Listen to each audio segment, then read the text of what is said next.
Salam everyone. Today I would like to clarify the difference between salah and prayer. In modern Arabic, we do use the word salah for prayer, and there's a good reason why we do this, but I'll explain that later. But we can never equate the modern Arabic that we use every day again in the same sense or in the same manner as the Quranic Arabic. The Quranic Arabic is the word of God. It's precise, it's consistent, and it contains no synonyms. So when we study the word salah in the Quran, it has an entirely different meaning.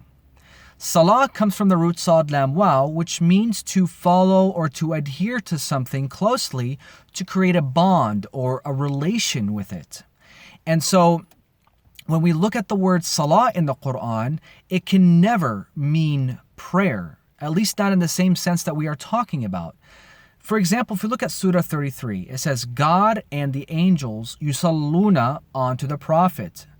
God and the angels are not praying to the Prophet. Obviously, that doesn't make sense. But YUSALLOONA, they're following or adhering closely to create a bond or relation with the Prophet in the sense of creating a support system for the Prophet.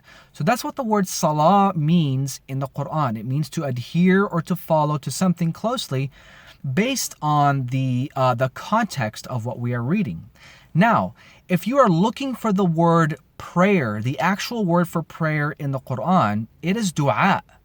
In English, prayer means to ask for something, to request something.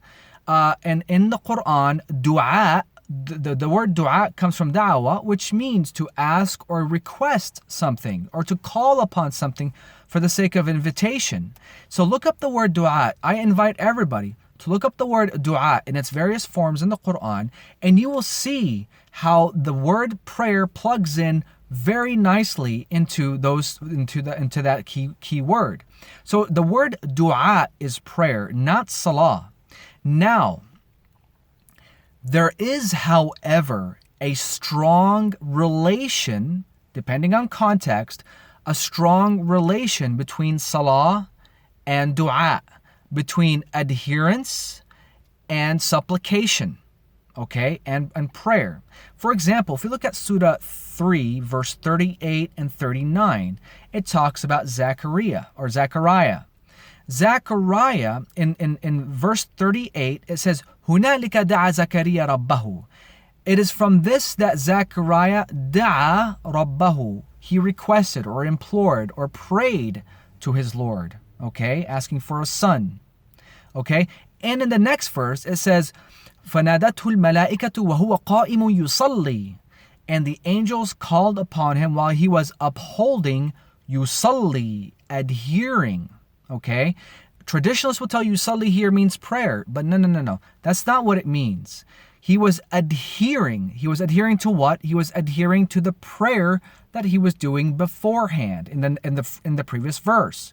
So, Prophet Zechariah implored, he da'a his Lord for a son, and he was doing this consistently. He was adhering to the prayer as mentioned in the next verse. He was قَائِمٌ يُصَلِّي. He was upholding, adhering to the du'a that he was doing. So that's where salah and du'a go hand in hand. Even the Quran tells you, أَقِمِ الصَّلَاةَ لِذِكْرِي. Uphold the salah for my remembrance. So there is a correlation between salah and remembrance of God. But we are being specific here. We are being precise. We are Quran alone followers. So salah means to adhere to something, and the adherence is contingent to the context of what is being said. But it ultimately refers to being able to remember God in whatever format you want. And this is precisely why in modern Arabic we use the word salah for prayer, because salah is a general term. You can adhere to, in whatever fashion, in whatever form you want, in order to remember God. You are adhering to a certain practice. You are adhering to du'a. You are adhering to remembrance of God, dhikr. You are adhering to tasbih, glorification. You are adhering to recitation of the Quran, and so forth. So whatever adherence you choose It is for the sake of remembering God. So we can look at it this way. The salah is an umbrella term that can encompass a variety of things that will enable you to remember God. And that's the difference. Salah, adherence. And again, depending on when we read the Quran, salah can refer to other things. Okay, please watch my video about salah if you haven't done so. But salah can mean to adhere to certain things based on the context. But we're speaking generally here. It is for the sake of remembering God. It's to adhere to the remembrance of God, whereas dua is specifically the prayer. Wassalamu alaikum.